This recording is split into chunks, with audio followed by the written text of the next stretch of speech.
नमस्कार मित्रांनो, ठरलं तर मग या मालिकेच्या आजच्या भागात आता अर्जुन सायरीला म्हणतो ही नक्कीच अधिराजला भेटायला गेली असावी आणि म्हणूनच आता अर्जुन अधिराजला फोन करतो तर अधिराज म्हणतो की हो, आम्ही दुपारी भेटणारच आहोत. आता अर्जुन फोन ठेवतो आणि सायलीला म्हणतो की हो, मीटिंगच कारण सांगून ती अधिराजला भेटायला घराबाहेर पडली आहे. तर तेवढ्यातच विमल ताई आवाज देत म्हणतात, सायली ताई, कुसुम ताईंचा फोन येत आहे. आता सायली तिचा मोबाईल घ्यायला येते त्यावेळी सायली पाहते तर स्टीचा फोन येऊन गेलेला असतो आणि स्टीने लोकेशनही पाठवले असतं. सायली म्हणते, अहो जरा इकडे येता का? अर्जुन म्हणतो, काय झालं? सायली म्हणते, अहो हे बघा, श्रीचे फोन येऊन गेले आहेत आणि त्याने लोकेशनही पाठवलं. नक्कीच हा फोन प्रियाने उचलला असेल आणि नक्कीच प्रिया आता स्टीलाच भेटायला गेली असेल कारण तिला लोकेशन कळाला आहे.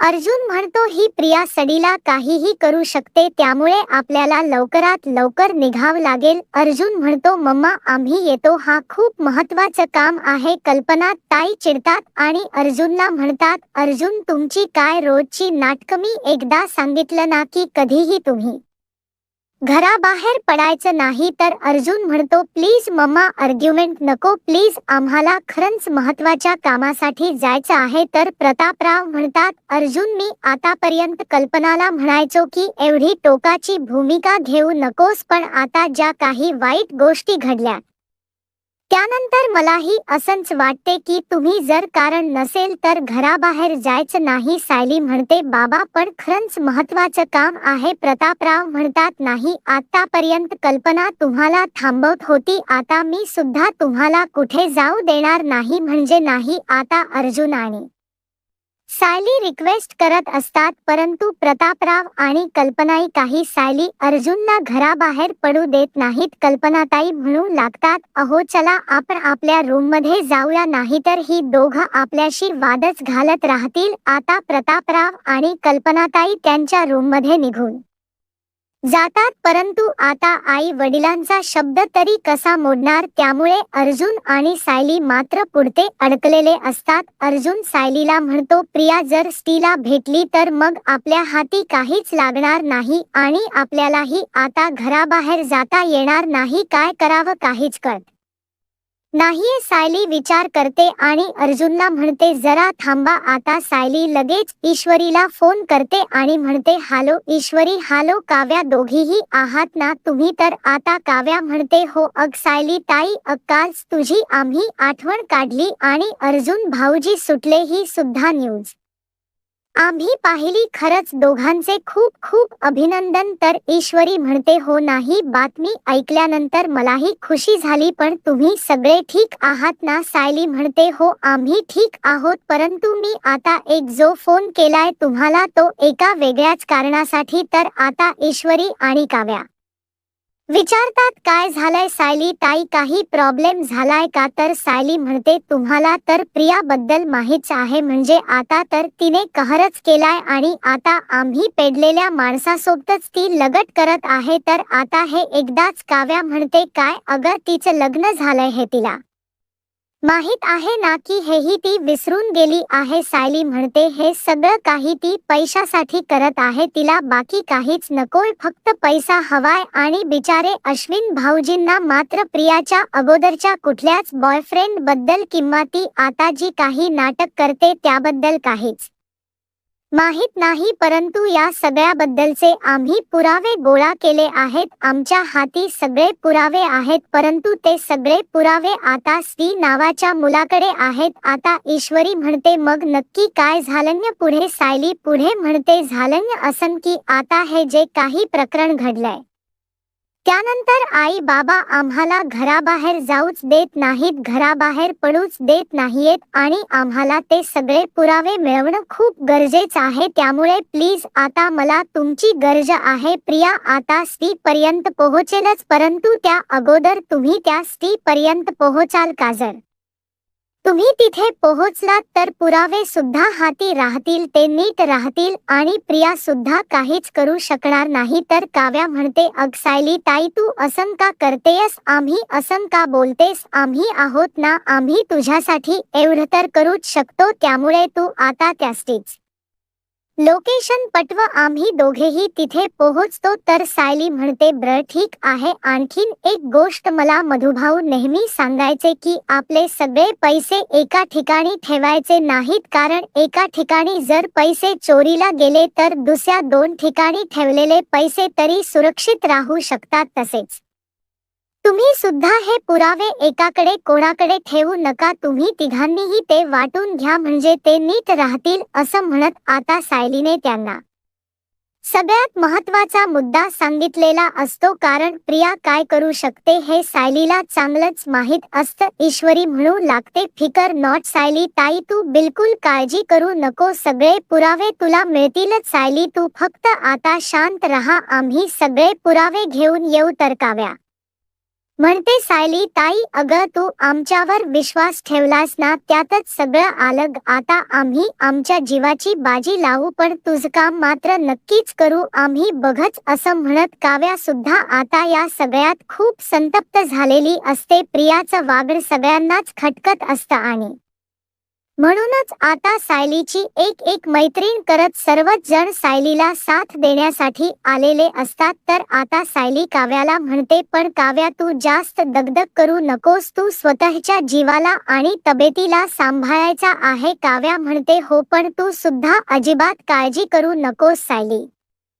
ताई. आता सायली निश्चिंत होते आणि अर्जुनला म्हणते, आता आपल्याला जरी बाहेर पडता आलं नाही तरी प्रिया आता तुझी सुटका नाही, कारण माझ्या खूप जवळच्या मैत्रिणी तुझ्या खूप जवळ पोहोचतायत, आता तुझी काही खैर नाही. असं म्हणत सायली सुद्धा आता प्रियाचं पितळ उघड पाडण्यासाठी सज्ज झालेली असते. तर दुसरीकडे स्टी आता सायलीची येण्याची वाट पाहत असतो. आता प्रिया सुद्धा त्या ठिकाणी येत असते. आता स्टीने प्रियाला पाहिलेलं असतं. स्टी म्हणतो, प्रिया ही इथे काय करते? आणि म्हणूनच स्टी पळ काढण्याचा प्रयत्न करत असतो, परंतु त्यावेळी आता प्रिया त्याला पकडते आणि म्हणू लागते, स्टी मला कळालंय की तू सायली आणि अर्जुनला मिळाला आहेस स्टी, आणि मी तुझ्याशी ब्रेकअप केली याचा असा बदला घेतोस का? तर स्टी प्रियाला सरळ उत्तर देत म्हणतो, ब्रेकअप तू नाही तर मी तुझ्यासोबत केले. प्रिया तुझे खरे रंग मला दिसलेत आणि म्हणूनच मी हे ब्रेकअप केले. तर आता स्त्री तिथून निघत असतो, परंतु प्रिया त्याला पुन्हा एकदा पकडते आणि म्हणू लागते, उगाच माझ्या वाकड्यात शिरू नकोस, शहाणा अशील ना तर ते सगळे पुरावे आत्ताच्या आत्ता मला देऊन टाक. स्त्री म्हणतो, नाही देणार, एकही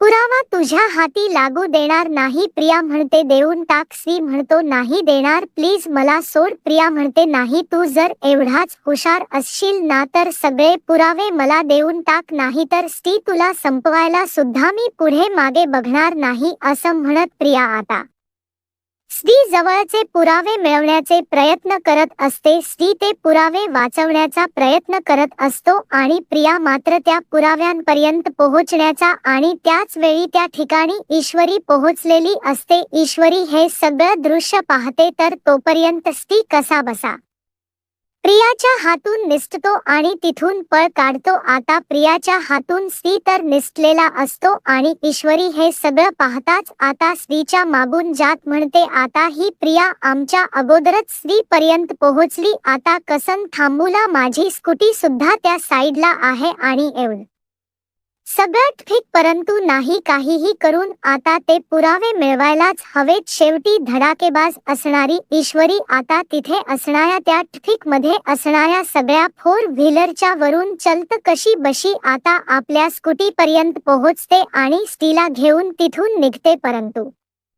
त्याच वेळी प्रिया सुद्धा तिथे पोहोचलेली असते आणि ती स्त्रीला पकडण्याचा प्रयत्न करते, परंतु ईश्वरी आणि स्त्री काही तिच्या हाती लागत नाही. परंतु आता तरी सुद्धा प्रिया काही गप्प बसत नाही, ते पुरावे तिला मिळवायचे असतात आणि म्हणून ती रिक्षा करते आणि शेवटी ती स्त्री आणि ईश्वरीचा पाठलाग करते तर दुसरीकडे आपल्याला पाहायला मिळतं इन्स्पेक्टर सावंत घरी आलेले असतात. आता सायली, अर्जुन, चैतन्य आणि इन्स्पेक्टर सावंत यांची चर्चा चालू असते. तर आता सायली इन्स्पेक्टर सावंत यांना म्हणते की मला असं वाटते की प्रियाबद्दलचे सगळे मुद्दे आता आपल्या हाती आहेत. आता असं नाही वाटत आहे की कुठला मुद्दा सुटतोय. तर अर्जुन म्हणतो नाही, आता एकही मुद्दा आपल्यातून सुटलेला नाही. तर अर्जुन म्हणतो पण तुमच्या एक गोष्ट लक्षात येते का, आपण जितका विचार करतोय तितके सगळे पॉइंट फक्त संतोषकडे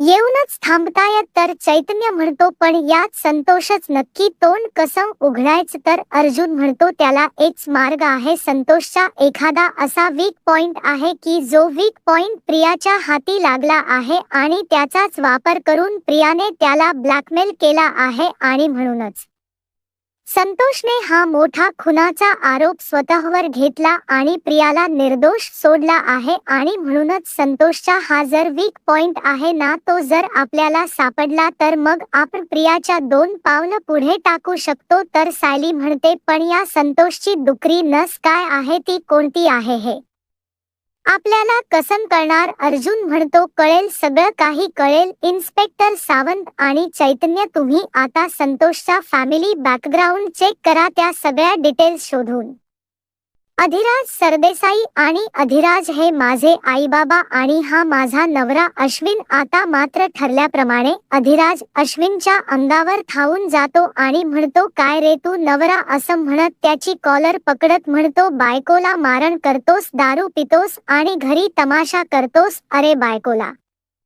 मारण्यात कसला आला शहाणपण. आता मात्र घरातील सर्वच जण घाबरून जातात. अश्विन म्हणतो 1 मिनिट. आता अश्विन प्रियाला विचारतो तन्वी काय हा प्रकार, म्हणजे काय चाललंय नक्की, हा कोण माणूस आहे आणि हा माझ्याशी असा का वागतोय. आता कल्पनाताई अधिराजला विचारतात हे कोण आहेस तू. अधिराज त्यांना म्हणतो 1 मिनिट, तुमच्या प्रश्नाची उत्तर देण्याआधी मला प्रियाशी बोलायचं आहे असं म्हणत आता अधिराज प्रियाला म्हणतो प्रिया तू माझ्याकडे राहायला येणार होतीस ना, मग चल आता जाऊ. तर अश्विन म्हणतो 1 मिनिट तन्वी, तू तर तुझ्या मैत्रिणीकडे राहायला जाणार होतीस ना, मग हा काय प्रकार आहे. तर प्रिया घाबरतच म्हणते हो मी मैत्रिणीकडे जाणार होते. तर आता अधिराज म्हणतो अग प्रिया आता तरी खरं बोल, नको घाबरूस, कमीत कमी त्यांच्याशी तरी नाही तर माझ्याशी तरी खरं बोल. प्रिया तूच मला म्हणालीस ना की तुझे आईबाबा गरीब आहेत, मग हे तुझे आईबाबा कसे काय. आता मात्र घरातील कोणाला काहीच कळत नाही. प्रतापराव म्हणतात हे नक्की काय कन्फ्युजन आहे. आता सर्वजण विचार करू लागतात. तर सायली म्हणते मी सांगते बाबा असं म्हणत आता सायली सांगण्यासाठी पुढे येते आणि सगळ्यात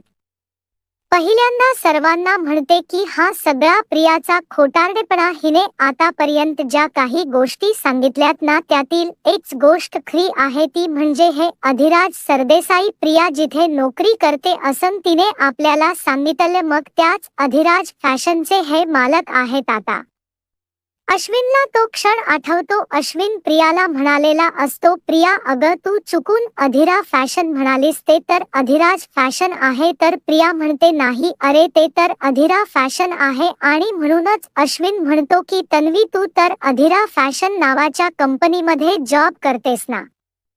तर अर्जुन म्हणतो तिला तुला कन्फ्यूज करायचं होतं आणि म्हणूनच तर तिने अधिराजच अधिरा केलं. अश्विन अरे तुझ्या काहीही लक्षात राहत नाही असं सांगून तुझा कॉन्फिडन्स वीक करायचा होता तिला आणि ते तर तिने अगदी बरोबर केलं. आता मात्र अश्विनला काहीच कळत नसतं नक्की काय चालू आहे. तर सायली म्हणते आणि तसं तरीही फक्त नावाला त्यांच्याकडे नोकरी करते, नोकरीच्या नावाखाली सत्य यांच्यासोबत फिरतच असते. लोणावळ्याला सुद्धा गेली होती ती यांच्याबरोबर आणि तसंही हे आताच नवीन नाहीये. तर लग्नाआधी सुद्धा या प्रियाच्या आयुष्यात खूप पुरुष येऊन गेलेत बाबा आणि लग्नानंतर प्रियाच्या आयुष्यात आलेला हा पुरुष. आता मात्र अश्विन चिडतो. त्यावेळी सायली अश्विनला म्हणते दुर्दैवाने हे खर आहे अश्विन भाऊजी, प्रिया तुमच्या सोबत एकनिष्ठ नाही अश्विन भाऊजी आणि ती तुमच्या पाठीमागे काय काय करत असे ना,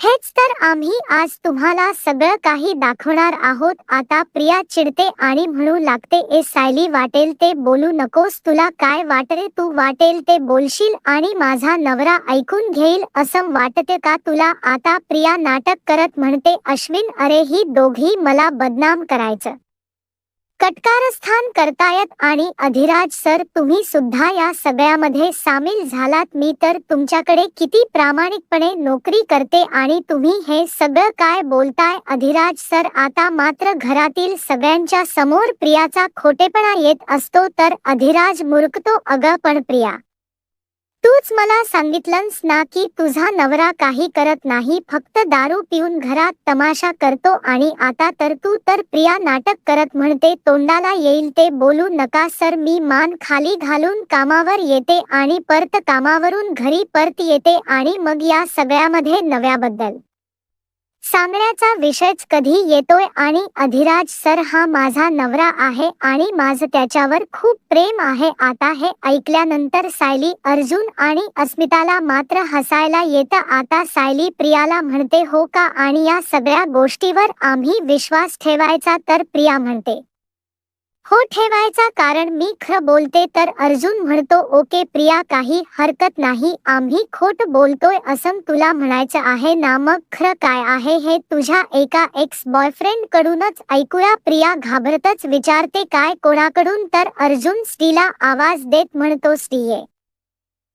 आता स्टी समोर येतो आणि म्हणतो, काय प्रिया, तू तुझ्या सासू सास्यांच्या समोर मला ओळख दाखवणार आहेस की नाही? तर कल्पनाताई स्टीला विचारतात, कोण आहेस तू? तर स्टी म्हणतो, माझं नाव स्टी, मी तुमच्या सुनेचा एक्स बॉयफ्रेंड. बरीच वर्ष झाली आहेत आमच्या रिलेशनशिपला, पण हो, मी एकटाच काही तिचा बॉयफ्रेंड नव्हतो. माझ्या ओळखीतले अजून 4-5 जण होते ज्यांनाही फक्त पैशासाठी झुरवत होती. आता सगळं हे ऐकल्यानंतर कल्पनाताई आणि प्रतापराव शर्मेने मान खाली घालतात. आता मात्र प्रियाची चारही बाजूने कोंडी झालेली असते. तर अर्जुन पुढे म्हणतो, प्रिया आश्रमात असताना गरिबीच कारण पुढे करायची आणि अशा ब्याज जणांना ती जाळ्यात ओढायची. त्यांच्याजवळचा पैसा बघून त्यांच्यासोबत प्रेमाचं नाटक करायची, त्यांच्याकडून हवा तितका पैसा घ्यायची आणि त्यांच्याच पैशावर ही ऐश करायची. तर सायली पुढे म्हणते, त्यातील एका दोघांच लग्नही झालेलं होतं, पण तरी सुद्धा या प्रियाने ना त्यांच्या बायका मुलांचा विचार केला ना त्यांच्या कुटुंबाचा विचार केला. तिने फक्त स्वतःच्या स्वार्थाचा विचार केला. आता इतकं सगळं सत्य बाहेर येऊन सुद्धा प्रिया सायलीवरच आवाज चढवत म्हणते, सायली गप्प बस, मी काही खोट नाटक ऐकून घेणार नाहीये. आता प्रिया अश्विन सोबत प्रेमाच नाटक करत करत म्हणते, अश्विन, मी मान्य करते, पण एखाद दुसरा मित्र माझा होता, पण तो लग्नाआधी. आता माझा कुठल्याच मुलाशी काही संबंध नाही. आपलं लग्न झाल्यानंतर मी पुरुषाकडे साधं बघितलं सुद्धा नाहीये रे. प्रिया, तू काय बोलतेस असं म्हणत आता अधिराज प्रियावर ओरडतो आणि म्हणतो, प्रिया, तूच मला म्हणाली होतीस ना की तू माझ्याशी लग्न करणार आहेस, तसं तू मला वचन दिलं होतस, आणि याला तर तू घटस्फोट देणार होतीस ना? मग त्याचं काय झालं? आता हे ऐकल्यानंतर अश्विनच्या पायाखालची जमीनच सरकते. अश्विनला काहीच कळत नसतं. अश्विन प्रियाला प्रश्न करत म्हणतो, तन्वी, हे सगळं काय आहे? अग, तू या माणसाला लग्नाच वचन दिलेस, इतकी मज गेली का तुझी? इतकं माझं प्रेम कमफत होत का की तू या माणसाला लग्नाच वचन दिलेस आणि माझ्यासोबत घटस्फोट घेणार असं सांगितलेस? हे बघ प्रिया, तन्वी, मला मान्य आहे की लग्न अगोदरच्या अफेअरच, परंतु आपण लग्ना अगोदरच नको बोलूया, कारण माझा सुद्धा एक पास्ट होता. पण लग्नानंतर सुद्धा, अगं आपलं लग्न झालंय आणि आपल्या लग्नानंतर तू या माणसाशी असं म्हणत असताना अश्विनला खूप त्रास होत असतो. अश्विनला हे सगळं काही असहा होत असतं नाटकी. प्रिया अश्विनचा हात हातात घेते आणि म्हणते, अश्विन प्लीज माझ्यावर विश्वास ठेव, प्लीज माझ्या प्रेमावर विश्वास ठेव. परंतु अश्विन आपला हात बाजूला घेतो. तर प्रिया अश्विन समोर हात जोडत म्हणते, अश्विन, मी प्रामाणिक आहे, मी एकनिष्ठ आहे, मी असं काहीही केलेलं नाहीये. प्रिया अश्विनला म्हणते, अश्विन, हा अधिराज या सायली अर्जुनचा माणूस आहे आणि त्यांनी जसं सांगितलं तसं तो खोट बोलतोय. कल्पना ताई म्हणतात मला तर काही कळतच नाही की कोणावर विश्वास ठेवावा आणि कोणावर नाही. तर प्रिया म्हणते आई माझ्यावर विश्वास ठेव. सायली अर्जुन इतकं बोलतायत ना मग त्यांच्याकडे पुरावे असायला हवेत. त्यांना विचार ना त्यांच्याकडे एक तरी पुरावा आहे का? पुराव्याशिवाय ते कसं काय बोलू शकतात? आता प्रिया अर्जुनवर आरोप करत म्हणते हा वकील काय म्हणत असतो की पुराव्याशिवाय कोणतीही गोष्ट सिद्ध होत नसते. मग आता सांग ना ॲडव्होकेट अर्जुन सुभेदार तू जे काही माझ्यावर आरोप करतोस त्या सगळ्याचे तुझ्याकडे पुरावे आहेत का? असं म्हणत प्रिया आता अर्जुनला प्रश्न करते. प्रिया आरडाओरड करत म्हणते अर्जुन आता तू जे काही बोललायस ना ते सिद्ध कर तू आणि दाखवून असते की मी खोटी आहे. प्रियाचा असा भास होत असतो की अर्जुनच्या हाती कुठलाच पुरावा नाहीये. हे सगळं काही पुराव्याशिवाय ते बोलत आहेत. तर अर्जुन आता ठणकावून प्रियाला म्हणतो की मी पुराव्याशिवाय कधीच काही बोलत नाही. तुला पुरावे हवेत ना? थांब मी तुला पुरावे देतो. आता मात्र प्रियाच्या चेहऱ्यावरचा रंग उडालेला असतो. आता सायली ईश्वरी आणि काव्याला आवाज देत म्हणते ईश्वरी काव्या आत या. आता ईश्वरी आणि काव्या आत येताच अगोदर दरवाजा बंद करून घेतात आणि दोघेही पुराव्यासहित प्रियाच्या समोर उभ्या असतात. दोघींच्याही हातात एन्व्हलप असतात. प्रिया मात्र पूर्णपणे घाबरून गेलेली असते. प्रिया त्या दोघींकडे पाहते त्यावेळी ईश्वरी आता प्रियाला म्हणते प्रिया तुला काय वाटलं? तू आम्हाला उल्लू बनवलं आणि आमच्या हातात असणारे सगळे सबूत काढून घेतलेस. आता काव्या सुद्धा प्रियावर चिडते आणि प्रियाला म्हणते तुला काय वाटलं ग? तू शेर आहेस. तू जर शेर अशील ना तर आम्ही सव्वा शेर आहोत समजलं का? प्रिया तुझे लग्ना अगोदरचे सर्व मित्र आणि लग्नानंतर तुझ्याशी जोडला गेलेला अधिराज सरदेसाई आणि या सगळ्या तुझ्या आता सायली अर्जुन प्रियाला घराबाहेर काढतात. तर अर्जुन प्रियाला म्हणतो प्रिया आता फक्त तुला एका गुन्ह्याची शिक्षा मिळाली तर सायली प्रियाला म्हणते आम्हाला तुला एका गावात ठार करायचंच नाहीये. प्रिया तुझं रोज एक सत्य एक गुन्हा बाहेर येणार आणि अशी सगळी सत्य एक करून आम्ही सगळ्यांसमोर आणणार. आता मात्र प्रिया घराबाहेर पडलेली असते. आता सायली अर्जुन पुढे प्रियाला अजून कसा धडा शिकवतील हे आता पुढे काय होईल हे पाहायला आत्ताच माझा महाराष्ट्र या यूट्यूब चॅनलला सबस्क्राईब करा. धन्यवाद.